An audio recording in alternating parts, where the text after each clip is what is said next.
১২ বছরের সংসার জীবনে আমি এখনো মা হতে পারিনি। সমস্যা আমারই। আমার জন্য বাবা ডাক থেকে বঞ্চিত হচ্ছে আমার স্বামী। আমি তারে দ্বিতীয় বিয়ে করতে বললে প্রতিবারই মাহাত বলে, আল্লাহ চাইলে তুমিও একদিন মা হতে পারবে বেলা। আর না হলে আমার সন্তান লাগবে না। আমি তোমার সাথেই সারাটা জীবন কাটাতে চাই। আমি এভাবেই ভালো আছি। ওটা কোনোভাবে দ্বিতীয় বিয়ে করার কথা ভাবতেই পারে না। পাছে আমার প্রতি যদি ভালোবাসাটার কমে যায়, এই ভয়। স্বামীর অগাধ ভালোবাসা পেয়েও শান্তি নেই আমার মনে। মাতৃত্বের স্বাদ পাওয়ার লোভে বুকটা সারাক্ষণ হাহা করে। একটা বাচ্চার জন্য কম চেষ্টা করিনি আমরা। ফলাফল বরাবরই হতাশ।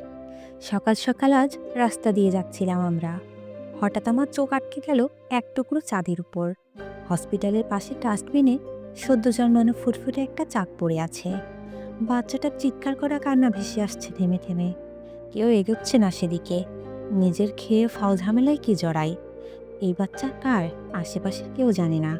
না জানি কোন মায়ের পাপের ফল। কিন্তু কিন্তু ফুটফুটে বাচ্চাটা তো নিষ্পাপ। আমার মাতৃত্বহীন হৃদয় ওর কান্না শুনে বুকে চিনচিন ব্যথা হচ্ছিল। আমি দৌড়ে গিয়ে বাচ্চা ছেলেটাকে নিজের বুকে জড়িয়ে নিলাম। সাথে সাথে বাচ্চাটার কান্না থেমে গেল। সেবার মনে হচ্ছে এই নিষ্পাপ প্রাণটা আমার আপনজন। আমি মাহাতকে জানালাম, এই বাচ্চাটার দায়িত্ব আমি নিতে চাই মাহাত। ওকে আমি মায়ের মমতা দিয়ে অনেক বড় করব। আজ থেকে ও আমার সন্তান। ও আমাদের পরিচয়ে বড় হবে। তা কি করে হয় বেলা? এটা কার বাচ্চা, কি ওর পরিচয়, আমরা কিছুই জানি না। যদি পরে কোনো সমস্যা হয়, আমি কোনো ঝামেলা চাচ্ছি না বেলা। তুমি চাইলে আমরা অন্য জায়গা থেকে বাচ্চা দত্তক নিব। কিন্তু এই বাচ্চাটার কি হবে? সকাল থেকে বিকেল পর্যন্ত বাচ্চাটা কোলে নিয়ে ওখানে দাঁড়িয়েছিলাম আমরা। যদি ওর বাবা মায়ের কোনো হদিস মিলে, সেই আশায়। কিন্তু কোনো খোঁজ পেলাম না। এক পর্যায়ে হসপিটালে গিয়ে কিছু ফর্মালিটিস পূরণ করে বাচ্চাটা আমরা বাসায় নিয়ে আসি। ওকে পেয়ে মনে হচ্ছে প্রাণ ফিরে পেলাম। আজ থেকে ও আমাদের ছেলে। আমি শখ করে ওর নাম রাখলাম প্রাণ।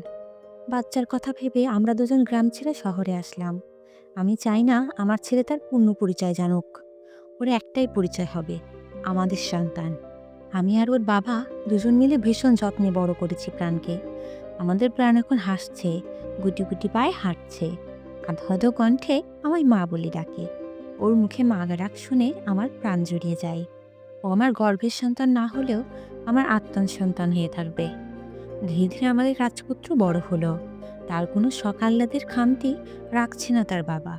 বিদেশ থেকে লেখাপড়া করে দেশে ফিরছে আমাদের প্রাণ। আমাদেরও বয়স হয়েছে, নিজেদের আর কোনো সন্তান হয়নি। মাহাত ছেলের ভবিষ্যতের কথা চিন্তা করে তার সমস্ত সম্পত্তি প্রাণের নামে লিখে দিল। আর এটাই বোধহয় কাল হয়ে দাঁড়ালো আমাদের জীবনে। ধীরে ধীরে আমার ছেলেটা যেন বদলে গেল। ছেলে আর আমাদের নিয়ন্ত্রণের মধ্যে নেই, নিজের মতো চলছে। এর আর এক পয়সারও দাম নেই যেন। ওই যে সত্যি কখনো চাপা থাকে না। ছেলে এখন জেনে গেছে আমরা তার আসল বাবা মা নই। ইতিমধ্যে মাহাত রোগ অ্যাক্সিডেন্ট করে মারা গেল। অসহায় হয়ে গেলাম আমি। ছেলে এখন বাড়িতে বসেই নেশা করে, মেয়ে নিয়ে ফুর্তি করে।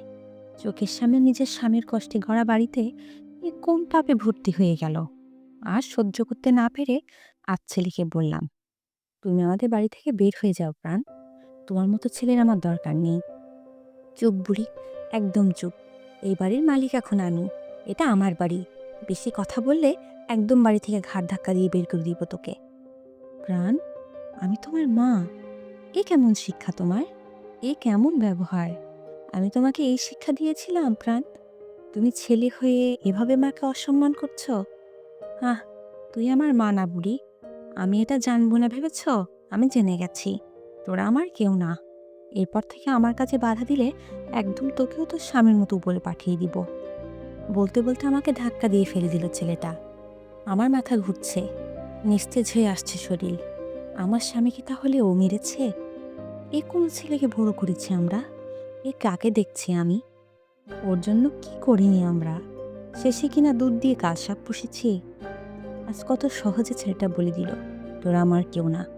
আচ্ছা, পরের রক্ত কি কখনো আপন হয় না?